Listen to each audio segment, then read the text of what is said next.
कैसा विलक्षण समय था वह। कैलाश पर्वत की चोटी पर हिम की चादरें सूर्य की रोशनी में चमक रही थीं। चारों ओर शिवगणों की मृदुल ऊर्जा फैली हुई थी और उस दिव्य आकाश में एक अद्भुत घटना घटने वाली थी जो आने वाले युगों तक हनुमान जी की भक्ति का उदाहरण बनकर जगमगाती रहेगी। कहानी शुरू होती है भगवान शिव के परम वाहन और अनन्य सेवक नंदी से। नंदी बैल के स्वरूप में होते हुए भी अद्भुत बुद्धि, बल और शिव भक्ति के स्तंभ माने जाते हैं। दिन भर कैलाश की शांति में बैठकर वे शिव पार्वती की सेवा करते, उनका संदेश पहुंचाते और शिवगणों के मुखिया के रूप में कार्य संभालते। उधर दूर दक्षिण में माता अंजनी के आंगन में एक दिव्य तेजस्वी बालक बड़ा हो रहा था, हनुमान, जिन्हें शिव का ही अंश माना जाता है। बल्कि कई पुराणों में हनुमान को शंकर भगवान का रुद्रावतार कहा गया है। इसी दिव्य संबंध के चलते एक दिन हनुमान ने निश्चय किया, मैं अपने आराध्य शिवजी के दर्शन करने कैलाश अवश्य जाऊंगा। उनके मन में बाल सुलभ प्रेम और उमंग थी, पर साथ ही अथाह तेज और शक्ति। वे आकाश में उछलकर चल पड़े। पर्वत, नदी, वन और आकाश के मार्गों को पार करते हुए वे अद्भुत वेग से कैलाश पहुँचे। जैसे ही हनुमान ने कैलाश के द्वार पर कदम रखा, पूरा वातावरण पवन की तीव्रता से गुंजायमान हो उठा। वहीं द्वार पर उनकी भेंट हुई शिवजी के प्रिय नंदी से। नंदी ने देखा कि दूर से एक तप्त प्रकाश सी रेखा आ रही है।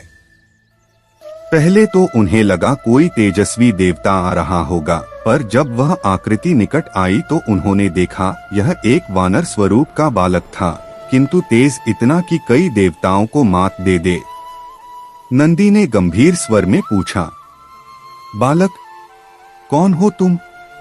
कैलाश का यह द्वार यूं ही किसी के लिए नहीं खुलता। Hanuman folded hands and board slightly, पर बाल सुलभ उत्साह से बोले, मैं हनुमान हूँ।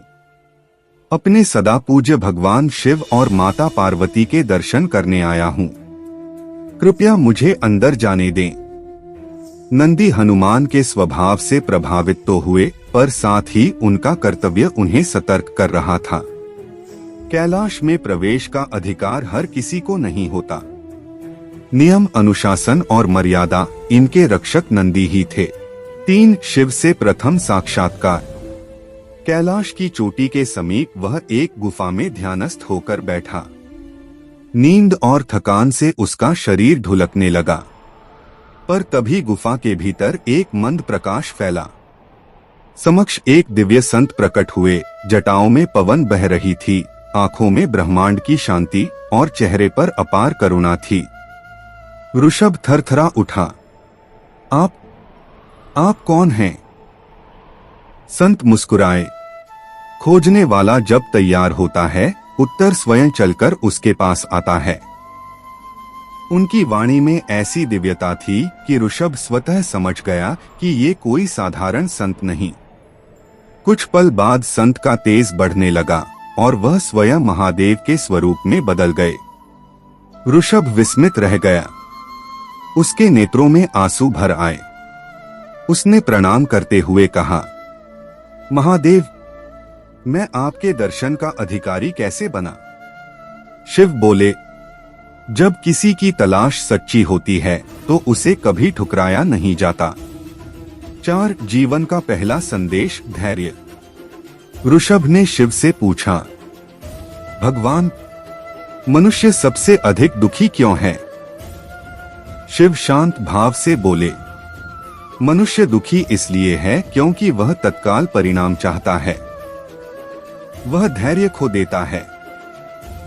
याद रखो, सबसे गहरा अंधकार उस समय होता है जब भोर होने ही वाली होती है।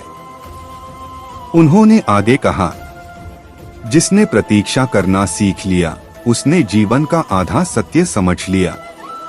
ऋषभ ने यह वचन मन में उतार लिया। 5 दूसरा संदेश, स्वयं को जानो। ऋषभ का अगला प्रश्न था, भगवान, मनुष्य अपने ही मन से युद्ध क्यों करता है? शिव ने हिमालय की ओर देखते हुए कहा, क्योंकि वह स्वयं को जानता ही नहीं। जिसे स्वयं का परिचय नहीं, उसे संसार की हर चुनौती बड़ी लगती है। फिर शिव ने अपना त्रिशूल उठाकर कहा, त्रिशूल का अर्थ केवल शक्ति नहीं, इसके 3 शूल जीवन का ज्ञान देते हैं। पहला, अहम को त्यागो। दूसरा, भय को छोड़ो। तीसरा, स्वयं को पहचानो। ऋषभ की आंखों में चमक आ गई। 6, तीसरा संदेश, क्रोध पर नियंत्रण। कुछ समय पश्चात ऋषभ ने अगला प्रश्न पूछा, महादेव, क्रोध क्यों आता है? शिव मुस्कुराए, क्रोध तब आता है जब मनुष्य अपनी अपेक्षाओं को संसार के अनुसार तय करता है। उन्होंने और स्पष्ट किया, क्रोध को नष्ट मत करो, उसे परिवर्तित करो। जब क्रोध स्वयं पर होगा, तुम बदलोगे। जब क्रोध अन्याय पर होगा, समाज बदलेगा। और जब क्रोध लोभ पर होगा, तुम मुक्त हो जाओगे। 7, चौथा संदेश, प्रेम का सच्चा अर्थ। ऋषभ का अगला प्रश्न जीवन का सबसे गहरा प्रश्न था। महादेव, प्रेम क्या है? शिव की आंखों में पार्वती का स्मरण झलक उठा। उन्होंने धीमे स्वर में कहा, प्रेम वह है जो तुम्हें पूर्ण कर दे, जो तुम्हारी कमजोरियों को भी स्वीकार करे। प्रेम वश में करने का नहीं, अपनाने का नाम है। फिर शिव बोले, जिसे प्रेम मिला, उसे संसार की कोई शक्ति हरा नहीं सकती। 8, पांचवा संदेश, कर्म ही पूजा है। ऋषभ अब गहरी जिज्ञासा से भर चुका था। उसने पूछा, भगवान, जीवन में सफल कैसे हो? शिव बोले, सफलता किसी को वरदान में नहीं मिलती। कर्म वह बीज है जो मनुष्य स्वयं बोता है। उन्होंने आगे कहा, कभी भी फल की चिंता मत करो, कर्म को श्रेष्ठ बनाओ, फल अपने आप श्रेष्ठ होगा। ऋषभ को मानो कृष्ण का कर्म योग सुनाई देने लगा। 9, छठा संदेश, डर का नाश ज्ञान से। ऋषभ ने पूछा, मनुष्य डर से कैसे मुक्त हो? शिव ने कहा, डर उसी का होता है जो अज्ञानी होता है। जिसने सत्य समझ लिया, उसके लिए भय का अस्तित्व ही नहीं। महादेव ने आगे कहा, भय दूर भागने से नहीं मिटता, उसका सामना करने से मिटता है। 10, सातवां संदेश, अहंकार का त्याग। शिव बोले, अहंकार मनुष्य की सबसे बड़ी कैद है। उसने जितने लोगों को गिराया है, उतना किसी अन्य दोष ने नहीं। फिर शिव ने हाथ उठाकर कहा, अहंकार छोड़ने वाला छोटा नहीं होता, बल्कि वह विशाल बन जाता है। 11, आठवां संदेश, मन की शांति का रहस्य। ऋषभ ने पूछा, भगवान, मन को शांत कैसे रखे? शिव बोले, मन तब शांत होता है जब हम संसार को अपनी इच्छा के अनुसार चलाने की कोशिश छोड़ दें। शिव ने ध्यान मुद्रा में बैठते हुए कहा, शांति बाहर नहीं, भीतर मिलती है। हर उत्तर तुम्हारे भीतर है। बस मन को शांत करो, वह उत्तर स्वयं प्रकट होगा। 12, नवा संदेश, दृष्टि बदलो, दुनिया बदल जाएगी।